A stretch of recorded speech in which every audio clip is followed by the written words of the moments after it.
Hello and welcome to PMIS Academy. Today we'll analyze important newspaper articles of 22nd March 2023. Please note you can download the PDF version of today's newspaper analysis by clicking the link given in the comment section. This is the list of the topics that we will be covering from today's newspaper, and the first article is about Sandalwood Buddha statue. And this topic is important from our syllabus GS paper 1 culture point of view. सबसे पहले current context समझते हैं। तो देखिए, Japan के prime minister Fumio Kishida is on 2-day state visit to India, और India ने अपनी गिफ्ट डिप्लोमेसी को फॉलो करते हुए, देखिए क्या है गिफ्ट डिप्लोमेसी। तो जब भी हमारे प्राइम मिनिस्टर साहब किसी दूसरे कंट्री के हेड ऑफ स्टेट से मिलते हैं तो he generally present some gift from India representing the cultural heritages of India. तो इंडिया के रिच कल्चर हेरिटेज को रिफ्लेक्ट करते हुए ऐसे गिफ्ट्स हमारे प्रधानमंत्री जी दूसरे देशों के हेड ऑफ द स्टेट्स को प्रेजेंट करते हैं when he meet them at different forums. तो उसी को कंटिन्यू करते हुए, इंडिया की गिफ्ट डिप्लोमेसी को ही कंटिन्यू करते हुए हमारे प्रधानमंत्री नरेंद्र मोदी जी ने सैंडलवुड बुद्धा स्टैचू गिफ्ट किया है जापान के प्राइम मिनिस्टर को। तो ये जो सैंडलवुड बुद्धा स्टैचू है, now this has been in news, इससे रिलेटेड कुछ सवाल पूछा जा सकता है। फीचर्स देखते हैं सैंडलवुड बुद्धा स्टैचू की। तो it was made of pure sandalwood. इसके अंदर कार्विंग्स, ट्रेडिशनल डिज़ाइंस और नेचुरल सीन्स बनाए गए हैं फ्रंट एंड बैक पे। फ्रंट में ऑफ कोर्स बुद्धा का इमेज है विच इज़ डिपिक्टिंग ध्यान मुद्रा ऑफ बुद्धा। इंडियन सैंडलवुड की अगर बात की जाए तो ये एक ड्राई डेसिडुअस फॉरेस्ट स्पीसीज है। ड्राई डेसिडुअस फॉरेस्ट को बिलोंग करता है Indian sandalwood. Mainly it is grown in the states like Andhra Pradesh, Telangana, Bihar, Gujarat. Andhra Pradesh में सबसे ज़्यादा ये उगाया जाता है। उसके अलावा states of Karnataka, Madhya Pradesh, Maharashtra and Tamil Nadu में भी सैंडलवुड उगाया जाता है या पाया जाता है नेचुरल तरीके से इंडियन सैंडलवुड। बात की जाए बुद्धा के ध्यान मुद्रा की, जिसको रिफ्लेक्ट करता हुआ ये गिफ्ट दिया है प्रधानमंत्री नरेंद्र मोदी जी ने। अच्छा, आपको ये बात भी जानना चाहिए, जापान के अंदर Buddhism is the most prominent religion. So that is how Buddhism is a strong linkage between India and Japan.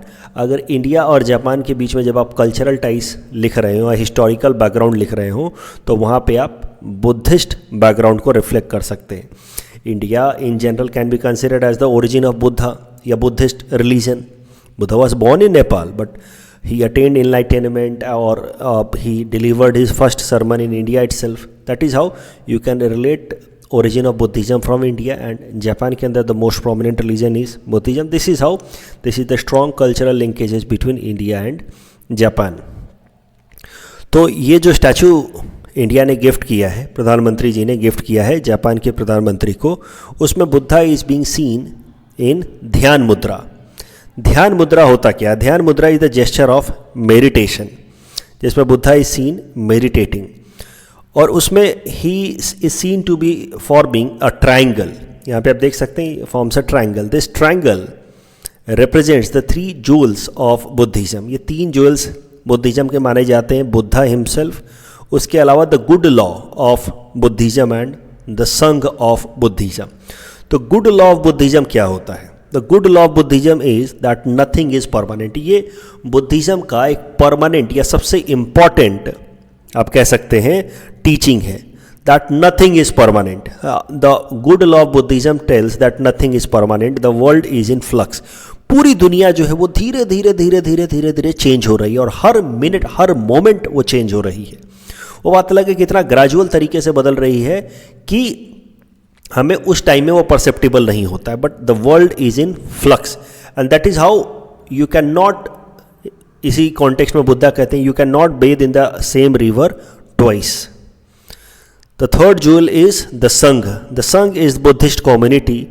It is where men, women and children who follow the teaching of Buddhism assemble.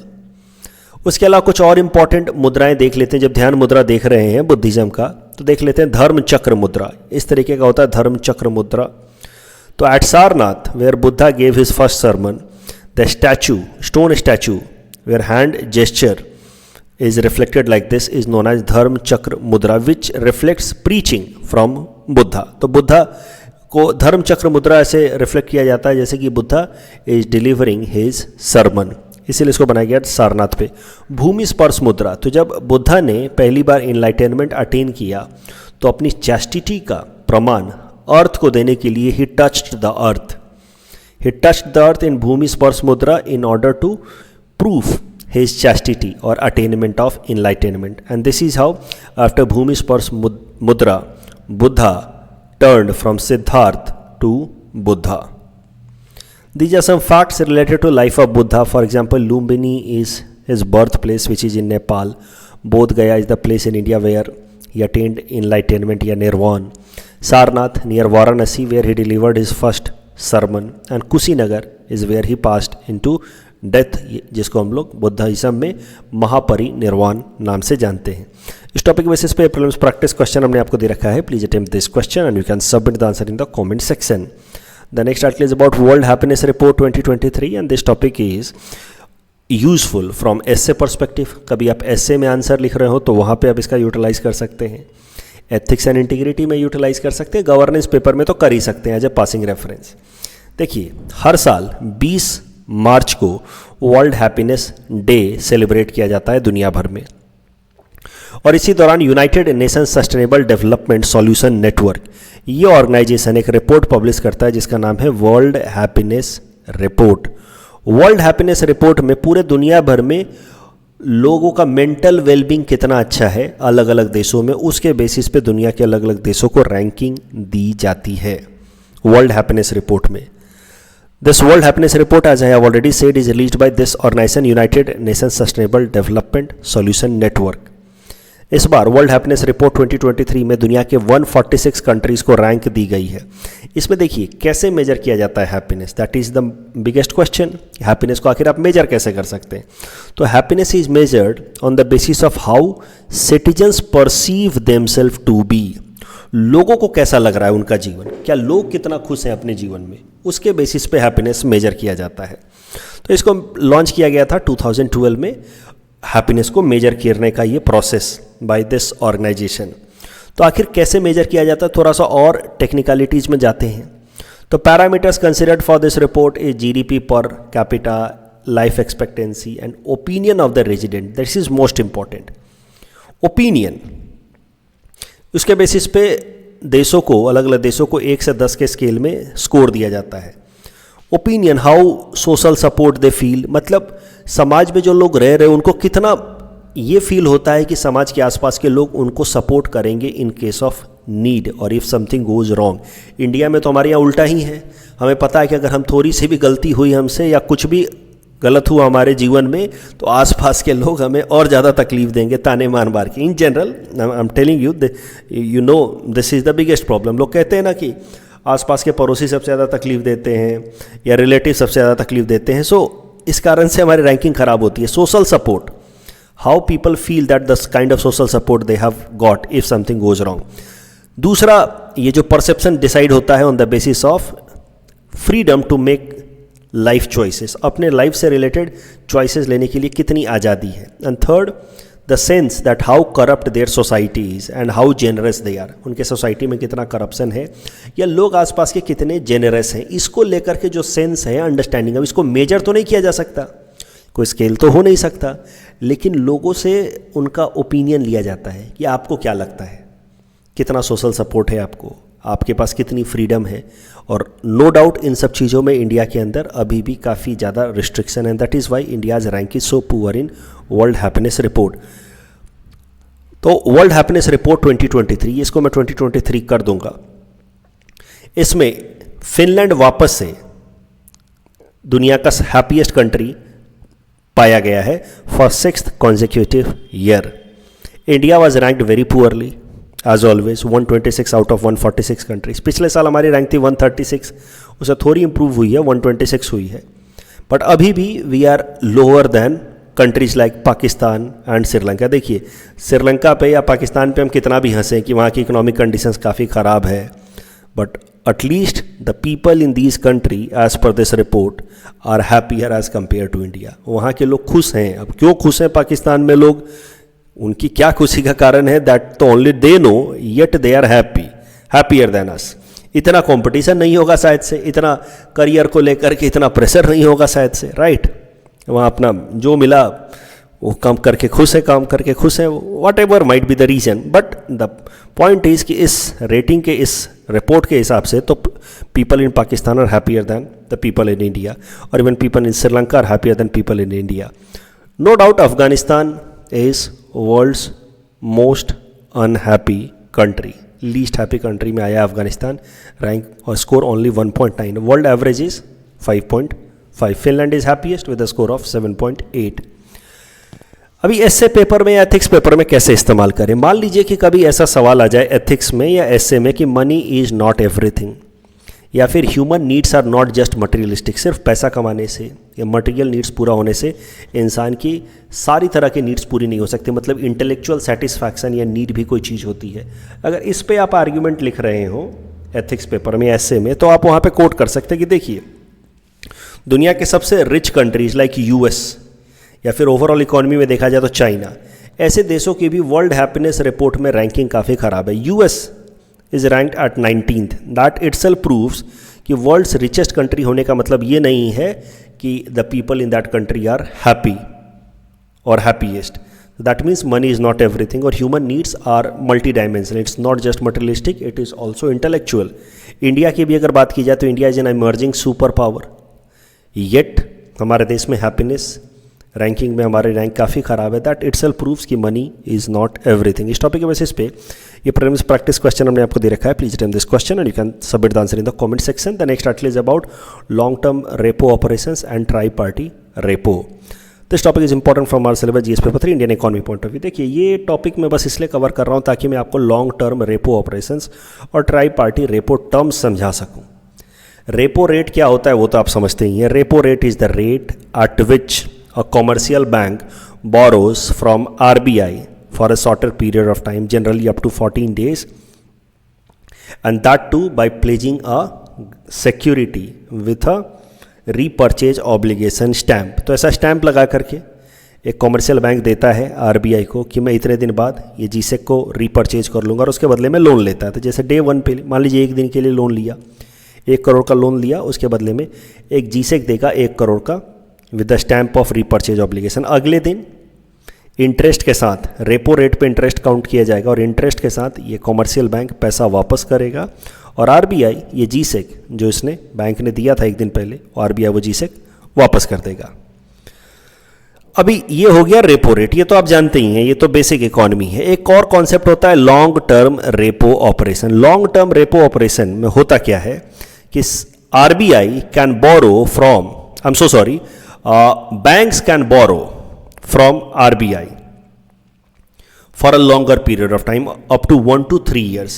So long term repo operation is a tool that allows banks to borrow for 1 to 3 years from RBI at repo rate. Repo rate पे ही, ये तो 1 दिन की borrowing थी ना, लेकिन repo rate पे ही अगर लंबे समय के लिए 1 से 3 साल तक की बोरोइंग करनी है कॉमर्शियल बैंक्स द्वारा from RBI, then there is an option जिसका नाम है long term repo operation. The concept of long term repo operation was first introduced by European Central Bank in 2008 during their sovereign debt crisis. उससे अलग होता है concept tri party repo. Tri party repo is not linked with the RBI repo. ये RBI repo से linked नहीं है। ये long term repo तो आरबीआई रेपो से लिंक्ड ही है, रेपो रेट पे बोरो करेगा banks, that too for long term from 1 to 3 years। But tri party repo में कैसा रहता है कि there will be an intermediary which is tri party या third party which will facilitate borrowing services like collateral selection, payment and settlement, custody and management during the life of a transaction of a loan. यानी कि loan लेने देने में bank loan दे रहा है किसी दूसरे कंपनी को, XYZ कंपनी को SBI लोन दे रहा है, उसमें कोई तीसरा पार्टी सारा का सारा लोन रिलेटेड सर्विसेज प्रोवाइड करे, फैसिलिटेशन कराए, कोलैटरल सिलेक्शन वगैरह कराए, तो इस तरह के लोन को कहा जाता है tri party repo. It has nothing to do with the RBI repo. This tri party repo is also sometimes known as market repo. The next article is about civilian awards of Assam. This topic is important for my syllabus GS paper 5 Assam issues point of view. देखिए असम सरकार ने 3 civilian awards देने शुरू किए हैं। Assam Vaibhav which is highest civilian award, इसमें cash price 5 lakh रुपए का दिया जाता है और सारे मेडिकल एक्सपेंसेस बियर करती है असम सरकार फॉर लाइफ। शुरू किया गया था 2021 के लिए, तो साल 2021 के लिए ये अवार्ड दिया गया था साल 2022 में। तो for year 2021 the award was given in 2022 and Ratan Tata ji was the first recipient of Assam Vaibhav award which is highest civilian award. साल 2022 के लिए दिया जा रहा है 2023 में, यानी कि इस साल। और दूसरे असम वैभव अवार्ड के विनर हैं doctor Tapan Saikia, he is an eminent oncologist. उसके अलावा दूसरे नंबर का सिविलियन अवार्ड होता है हमारे स्टेट असम में असम सौरभ, उसमें 4 लाख रुपीज़ का कैश प्राइज दिया जाता है and medical expenses up to 2 lakh rupees bear करती है असम सरकार। फिर होता है Assam Gaurav, cash prize of 3 lakh rupees and medical expenses up to 2 lakh rupees is borne by the Assam government. इस तरह के 3 अलग अलग मेडल दिए जाते हैं। असम वैभव अवार्ड वाला मेडल देख लीजिए, होलोंग ट्री जैसा लीफ होता है, उसके ऊपर ऐसा जापी लिखा रहेगा, जापी जैसा स्ट्रक्चर या इमेज बना रहता है। अब थोड़ा सा एक बार ये देख लीजिए किन किन लोगों को असम वैभव अवार्ड दिया गया है, असम सौरभ अवार्ड दिया। तो असम वैभव तो बस एक इंसान को दिया गया है, पिछले साल भी एक इंसान को दिया गया था, रतन टाटा जी को इस साल दिया गया है, तपन कुमार सैकिया जी को eminent oncologist from Assam highest civilian award. उसके अलावा असम सौरभ 5 लोगों को दिया गया है। स्पोर्ट्स से एक इंपॉर्टेंट नाम याद रखिएगा, नयन मोनी सैकिया। और असम गौरव, ये भी नाम एक बार पढ़ लीजिएगा, असम गौरव अवार्ड, ठीक है। मेन से पहले इसको एक बार देखेंगे और अगले साल पीटी से पहले एक बार रटने की कोशिश करेंगे। इस टॉपिक के बेसिस पे ये प्रीलिम्स प्रैक्टिस क्वेश्चन हमने आपको दे रखा है। Please attend this question and you can submit the answer in the comment section. The next article is about International Telecommunication Union ITU। This topic is important from prelims exam point of view. ITU United Nations का एक specialised agency है which deals with the matter related to communication technologies across the world. तो दुनिया भर के देशों में communication और इंफॉर्मेशन टेक्नोलॉजी से रिलेटेड अंडरस्टैंडिंग में यूनिफॉर्मिटी बनी रहे, उसको डील करने के लिए या उसको इंश्योर कराने के लिए ये ऑर्गेनाइजेशन बनाई गई है, International Telecom Union which is a specialised agency of United Nations. तो इसको बनाया गया था 1865 में, ठीक है।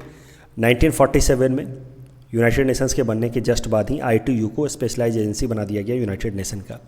इसका हेडक्वार्टर है in Geneva, Switzerland. India is an active member of ITU since 1869। क्यों ITU न्यूज़ में है? क्योंकि ITU का एक रीजनल ऑफिस इनॉग्रेट किया है हमारे प्रधानमंत्री नरेंद्र मोदी जी ने इन दिल्ली।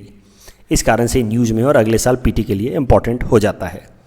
कल जो हमने आपको प्रैक्टिस क्वेश्चन दिया था उसका आंसर देख लेते हैं। Which are the country is the largest exporter of sugar? Correct answer is Brazil. And sand battery से रिलेटेड ये दोनों स्टेटमेंट करेक्ट हैं। That's all from our side for today. Thanks for watching.